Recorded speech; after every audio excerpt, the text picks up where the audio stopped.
ইসলামে নারীদের পর্দার বিধান রয়েছে, বিধানটা কতটুকু? পবিত্র কোরআনের সূরা আহজাব, সূরা নূর, বেসিক্যালি এই দুটো সূরার মধ্যেই পর্দার বিধানগুলি বর্ণনা করা হয়েছে। এটা নিয়ে আমি বহু জায়গায় উত্তর দিয়েছি। আমরা তো বাল্যকাল থেকে অনেক কিছু দেখে দেখে বড় হয়েছি, অনেক কিছু দেখতে দেখতে আমরা অভ্যস্ত হয়েছি। আমরা মনে করেছি যে এটাই বোধহয় আল্লাহর বিধান, আল্লাহর নিয়ম। আসলে আমরা অনেকেই পবিত্র কোরআন ভালো করে দেখি নাই যে আল্লাহ কি বলেছেন, কতটুকু বলেছেন। আল্লাহ যে জিনিসটা ফরজ করেছেন সেই জিনিসটা মান্য করা আমাদের জন্য বাধ্যতামূলক। যেমন নামাজের মধ্যে আমাদের যারা ফকিরা একত্রিত করেছেন, ভেতরে বাহিরে 13 ফরজ। 13টা ফরজের একটা ফরজ যদি ছুটে যায় তাহলে কিন্তু নামাজ হবে না। বাকি আছে সুন্নত, নফল, মুস্তাহাব, এগুলি।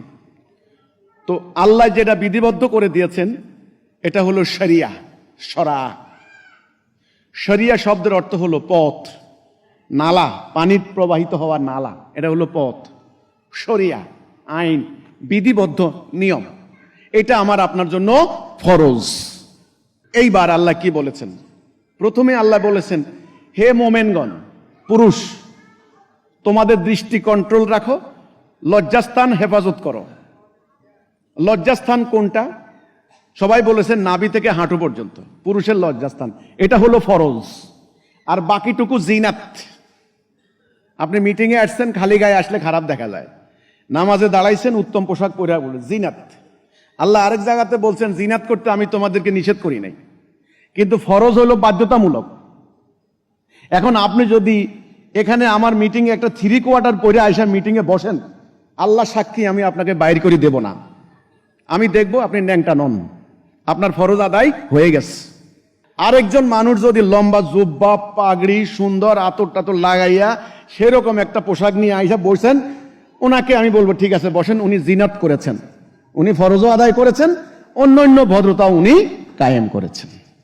দ্বিতীয়টা নারী, হে নারীরা মানে মোমেনারা, মেয়েরা, তোমাদের দৃষ্টি কন্ট্রোল করো, আগে দৃষ্টি, তারপরে প্রাইভেট পার্ট হেফাজত করো। মেয়েদের বেলায় বলতে যাইয়া বলছে তোমাদের বুকের উপরে একটা জালাবিহীন না, জুয়ুবিহীন না, জিলবাব, জিলবাব চাদর বুকের উপরে টানিয়া দাও। ইংরেজিতে অনুবাদ করছে বজম। আশা করি আক্কেল মান সবাই বুঝছেন ব্যাপারটা কি। তাহলে মেয়েদের লজ্জাস্থান খালি এতটুকু নয়, মেয়েদের লজ্জাস্থান আরো আরেকখান জায়গা আছে, ওইটাও ফরজ। ক্লিয়ার? এখন আমাদের মুশকিল হয়েছে চেহারা দেখা যাবে কি যাবে না, এটা নিয়ে আমাদের ফকিদের মধ্যে হায়রে গন্ডগোল আর মারামারি। আসলে কিন্তু কোরআনে আল্লাহ বলছেন যা সাধারণত প্রকাশমান তাহা ব্যতীত। সাধারণত প্রকাশমান কি? পরিষ্কার হাদিসে আসছে মুখমণ্ডল, হাতের পাতা, পায়ের পাতা, ব্যাস। হাঁটতে, কিছু ধরতে, কাজ করতে, দেখতে, এগুলা খোলা যাবে। হেদায়া গ্রন্থের মধ্যে আছে আপনার হলো, এটা হলো ফকিদের কিতাব। আমরা হিজবুত তৌহিদ আন্দোলন আমাদের সমাবেশে, মিটিংয়ে, আলোচনায় আমাদের মেয়েরা আল্লাহর নির্ধারিত ড্রেস কোড, পোশাক পরার নীতি তারা কি ভঙ্গ করেছেন? করেন নাই। ব্যাস আমরা এটুকুর মধ্যেই আসি। কোন মেয়ে, এখানে আমাদের অনেক বোনেরা আসছেন আপাত মস্তক কালো বোরকায় ঢেকে আসছেন, আমি কি ওনাকে তুলে দিছি? কিছু বলছি? নো, এটা ওনার পোশাকের স্বাধীনতা, ওনার মনের স্যাটিসফ্যাকশন। কেউ যদি আরো ফরেজগারির নিদর্শন স্বরূপ আমি হাত মোজা পরবো, পা মোজা পরবো, আমাকে কেউ কিছু দেখবে না, এটা তার ব্যাপার, আমরা তাকে কিছু বলবো না। কিন্তু অন্য ওনার সামনে পাশে যিনি বসে আছেন, উনি দেখলাম ওনার সালোয়ার কামিজ পরা, ওনার মাথায় একটা ওড়না দিয়ে ওনার বুকের উপর দেওয়া, বাস উনি ফরজ আদায় হয়ে গেছে ওনার। আমি ওনাকে বাড়াবাড়ি করব না, আমি এটা বলবো না এই তুমি ব্যাপারটা নো, ব্যাপারটা নো। ইসলামে বাড়াবাড়ি নিষিদ্ধ। আরেক আয়াত আছে বাড়াবাড়ি নিষিদ্ধ। আল্লাহ যতটুকু করতে বলছেন ততটুকু করেন। ক্লিয়ার? আপনাকে গরুর গোশত খাইতে কইছেন, গোবর খাইতে বলে নাই। কমন সেন্স খাটাইতে হবে। কমন সেন্সও কিন্তু, সাধারণ জ্ঞানও কিন্তু দিনের জ্ঞানের অন্তর্ভুক্ত। 80 বছরের বুড়ি, দাদি, নানি, কোরআন বলে যাদের কোনো বিবাহের বয়স নাই, যৌন কামনা রহিত পুরুষ নারী, আর হলো বিয়ে সম্পর্কে অজ্ঞ বালক, তাদের ব্যাপারে পর্দার বিধান ছেড়ে দেওয়া হয়েছে, দেয় নাই? শিথিল করা হয়েছে, হয় নাই?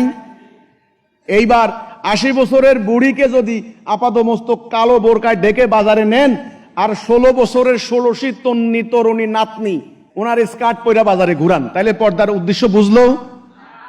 নানির কি পর্দার দরকার আছে? ওই অর্থে দরকার ছিল নাতনি, আর নাতনিরে ওইভাবে ঘুরাইতেছে, আর নানি হাত মোজা পা মোজা। তাহলে আকীদা কিন্তু ভুল। এর উদ্দেশ্য হচ্ছে মানব সমাজে যেন অশ্লীল কুরুচিপূর্ণ আদিম প্রবৃত্তি মাথাছাড়া দিয়ে উঠতে না পারে, সেটার জন্য নারী পুরুষের স্বাভাবিক শালীন যে ড্রেস কোড আল্লাহ নির্দেশ দিয়েছেন সেটা মান্য করা ফরজ। হিজবুত তাওহীদ আল্লাহর দেওয়া ড্রেস কোড পালন করছে, আলহামদুলিল্লাহ।